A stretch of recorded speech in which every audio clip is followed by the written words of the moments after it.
29,000 మంది రైతులకు జరిగినటువంటి అన్యాయం, అవమానం గురించి మాట్లాడాలి సార్. ఆ రైతులని పెయిడ్ ఆర్టిస్టులని పిలిచారు సార్. ఈ సభలో ప్రస్తావించలేని వ్యాఖ్యలతో మహిళలను ఇబ్బందులకు గురి చేశారు. వారిని చూసి నవ్వారు. అమరావతిని మర్చిపోమన్నారు. 30-40 సంవత్సరాలు తన భూమిలో పంటలు పండించిన రైతులు వారి గ్రామాల్లో తిరగటానికి ఐడి కార్డులు చూపించమన్నారు సార్. 144 సెక్షన్ అమలు చేసి వారి స్వేచ్ఛను అడ్డుకున్నారు సార్. ఈ బాధ ఇక్కడితో ఆగలేదు. న్యాయస్థానం నుండి దేవస్థానం వరకు 45 రోజులు మహా పాదయాత్రలో రైతులను అమానుషమైనటువంటి హింసకు గురి చేశారు.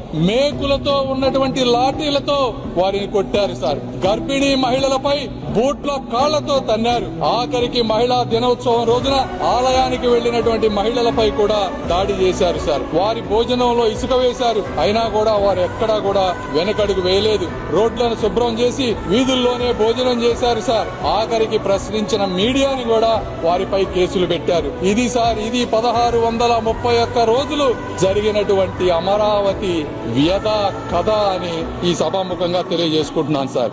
అయితే ఆ రోజు వారు ఆ తల్లుల కన్నీళ్లే ఈ రోజు ఈ చట్టానికి పునాది రాళ్లుగా మారుతున్నాయని వారు గ్రహించలేకపోయారు సార్.